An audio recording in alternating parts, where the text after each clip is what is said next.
Ladies and gentlemen, MrCropper here. We are continuing with Immanuel Kant, Critique of Pure Reason, available at the Gutenberg Project, gutenberg.org. If you appreciate what I do, do me some of the old Patreon money. Now then, we're on a sentence where he is going to be talking about clearness and how he's trying to make his theory clear. Now remember, this is in the introduction. We're still in the introduction. And so this whole paragraph concerns the clarity of his work, and he's talking about the clarity of his work, all right?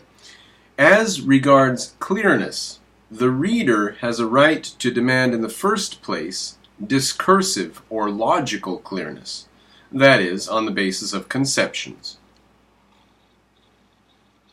And secondly, intuitive or aesthetic clearness by means of intuitions, that is, by examples or other modes of illustration in concreto. So there are two types of clearness. There's logical clearness, which is based on concepts, and then there is intuition or aesthetic clearness, which is based on concretes. Now, as objectivists, we know that there is no other type of clearness other than concretes. Even when you're dealing with an abstraction, you have to make it concrete in order to understand what it is. Like justice is an abstraction, but you can't understand it until you give an example of justice. An axiom is an abstraction, but you don't know what an axiom is until you give an example. So you always give examples in order to understand. That is the nature of cognition. He says there are two different types. He says there's the type that we give concretes to understand, and then the other type, which is logical clearness, okay, which is just floating and therefore apparently unrelated to concretes. Now, he's going to marry himself to that. He's riveted to that view of the universe, of the world. Right from the get-go, he said that there are senses, and then there's reason that's beyond the senses, and he's concerned with putting that realm into order. So he's very much married to this dichotomy. He says, I have done what I could for the first kind of intelligibility. That is discursive or logical clearness based on conceptions. The floating type. Not the concrete type that's illustrated with examples. No. I have done what I could for the first type of intelligibility. This was essential to my purpose. So he had to prove this stuff logically and in a floating way. His purpose didn't require proving anything concretely or in reality. Okay? So this was essential to my purpose, the floating stuff, and it thus became the accidental cause of my inability to do complete justice to the second requirement. So he's just warning you right here.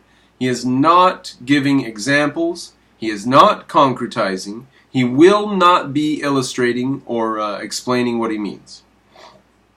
He has been logically clear. And he says here there is no need for him. He is now unable, by sheer accident, he is unable to do justice to that requirement. Quote, I have been almost always at a loss during the progress of this work how to settle this question. Well, you wouldn't have any way to settle it if you've disavowed reality. So it's just, what are you going to make up, and how are you going to make it up, and how are you going to make it sound good? That's all you can do. Examples, continue the quote, examples and illustrations always appeared to me necessary, and in the first sketch of the critique naturally fell into their proper places. So he says he did put examples in before. But I very soon became aware of the magnitude of my task and the numerous problems with which I should be engaged. I'll bet he ran into contradictions galore. And as I perceived that this critical investigation would, even if delivered in the driest scholastic manner, be far from being brief, so he says it's going to get very long. Therefore, I found it inadvisable to enlarge it still more with examples and explanations. There, ladies and gentlemen. Now, examples and explanations are what your work actually consists of, and then you do the intellectual work of tying them together. The intellectual work is tying concretes together and saying how they're related. Okay? But examples and explanations are the stuff of which everything is made.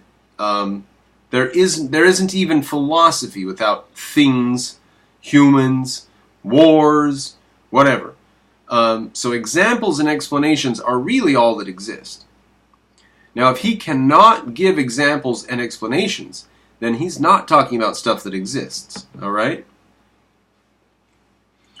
So he found it unadvisable to enlarge it still more with examples and explanations. So he's just doing what's advisable, right? His work is a certain thing there, and he said, should I add examples so it's more clear? No, that's not really advisable. People would advise against it. Somebody advised it. He advises himself against it. Now, why would he drop examples and explanations? Quote, they are necessary only from a popular point of view. Really? So true thinkers don't need examples and explanations. They can just get on with the thoughts. It's only the popular people. It's only the rabble, the hoi polloi. They need examples and explanations. But us true thinkers, we don't need examples and explanations, right? So he's arrogating himself to a height there. And any reader who will go along with him, isn't he? He's flattering any reader. Says, just go along with me and we won't be with the common people, the popular point of view.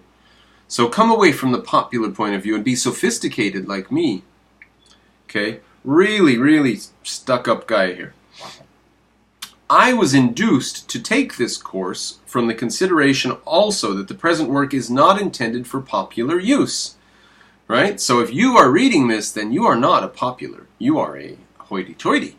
Congratulations. Immanuel Kant flatters you yet again in the next sentence. It's not intended for popular use, that those devoted to science do not require such help. Right? If you're a scientist, you don't require explanations and concrete examples. Although such helps are always acceptable, and they would have materially interfered with my present purpose.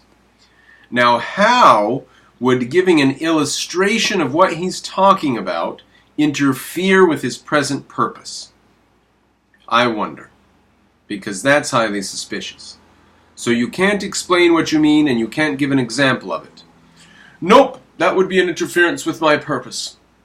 Really, what are you up to then?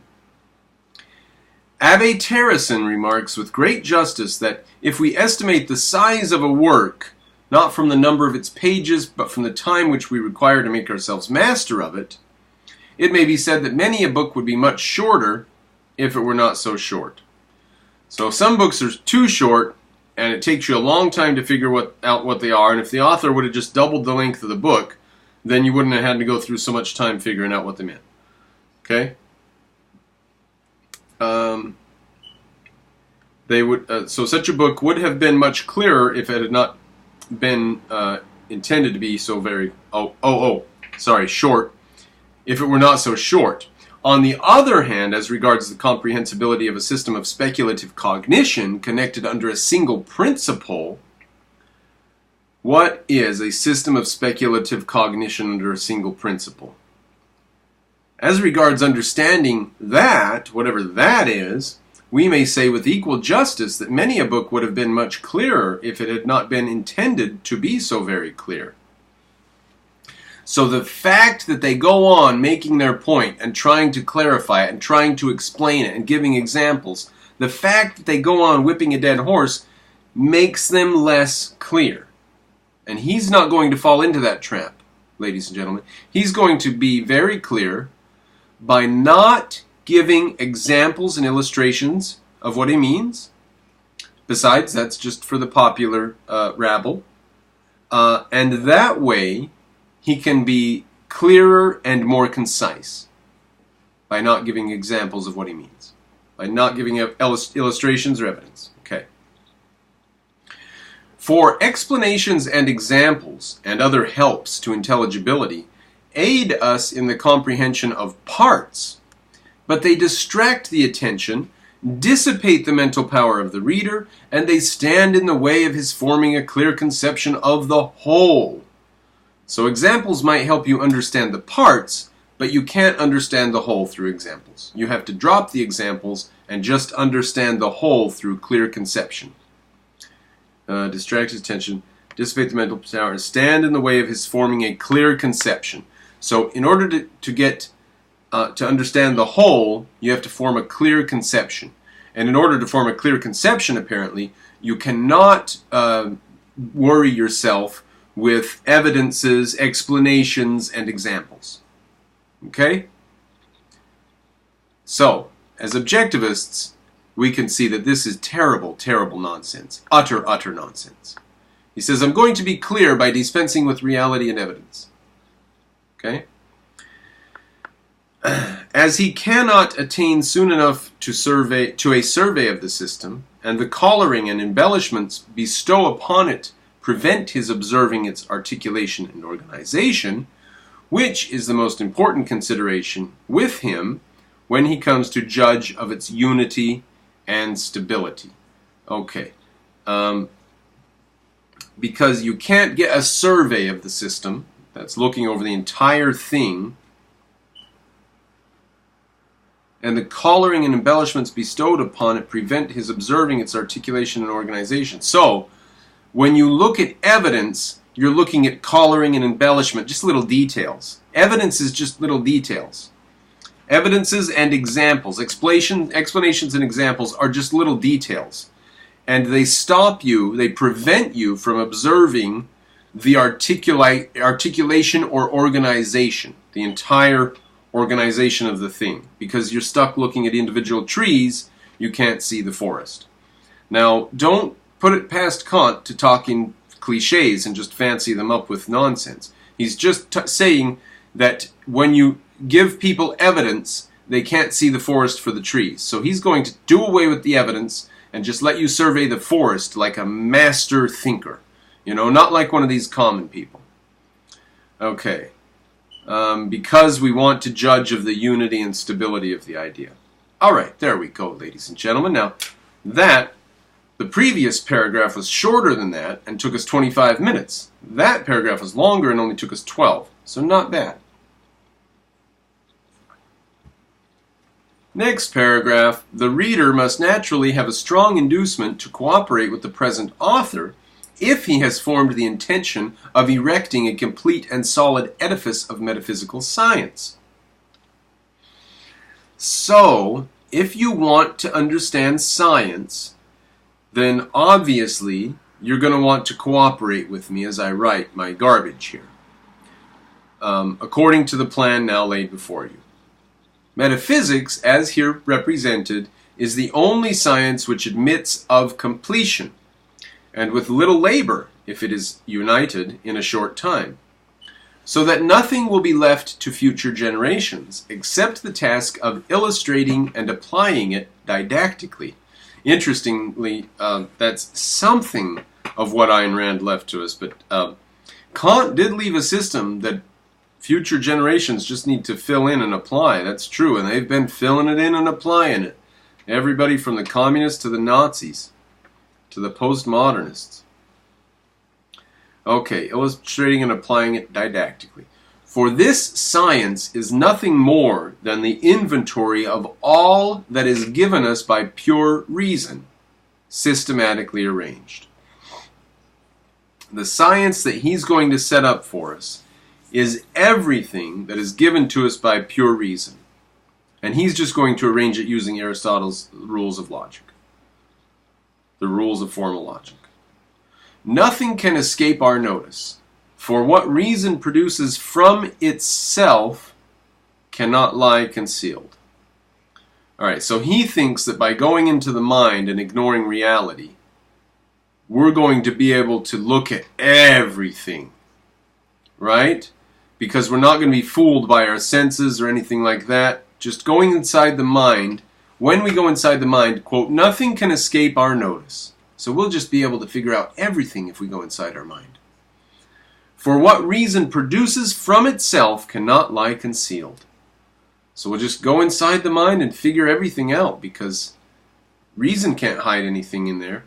But must be brought to light by reason itself, so soon as we have discovered the common principle of the ideas we seek.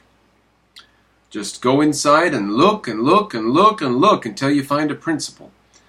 The perfect unity of this kind of cognitions, which are based upon pure conceptions and uninfluenced by any empirical element, or any peculiar intuition leading to determinate experience, renders this completeness not only practicable, but also necessary.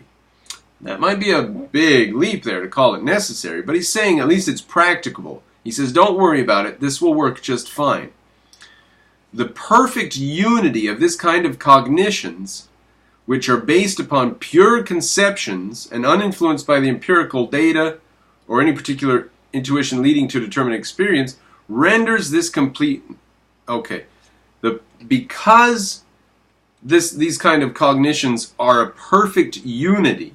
Okay, now there's that term perfect unity again, which is garbage. So we don't know what that sentence means. We cannot know that sentence. And the sentence before that, let's go up a bit. For this science is nothing more than the inventory of all that is given us by pure reason, systematically arranged.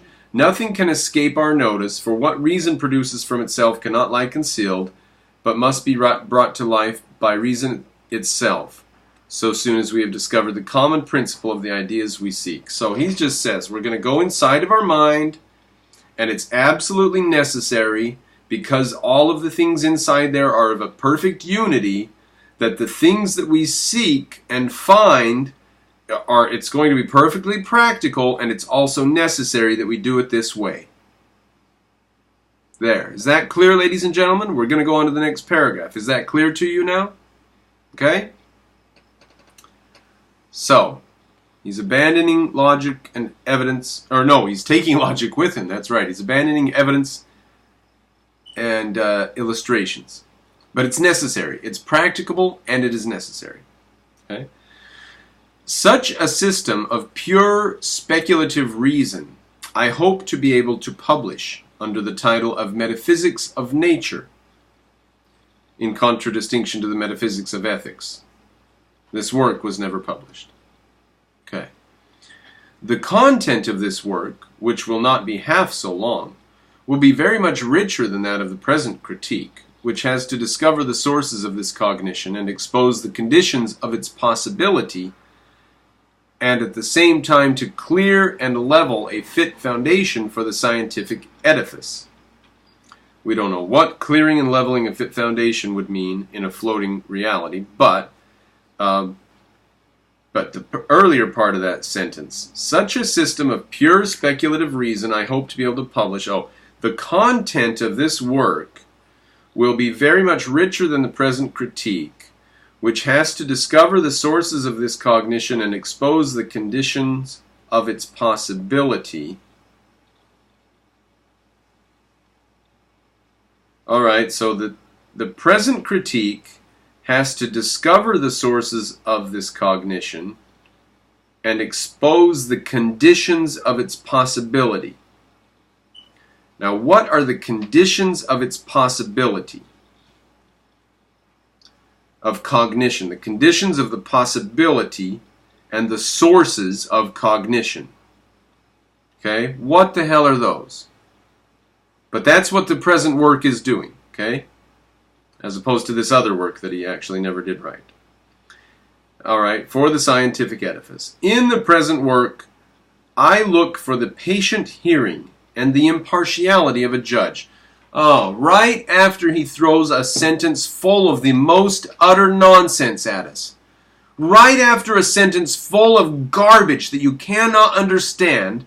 Right after he serves us word salad, he says, in the present work, I look for a patient hearing and the impartiality of a judge. So he insults you, he insults your brain by throwing a word salad in your face, and then he says, if you're a sophisticated person, then you can come along with me and be a judge of what I'm doing here. Insults you by throwing word salad in your face and then says, now, do you want to be sophisticated with me or not? You see, he is a nihilist. He is a nihilist with a bad attitude. I look for the patient hearing and the impartiality of a judge. Really? Well, he does want people to be patient with him, because with sentences like that previous one, that's all he can hope for.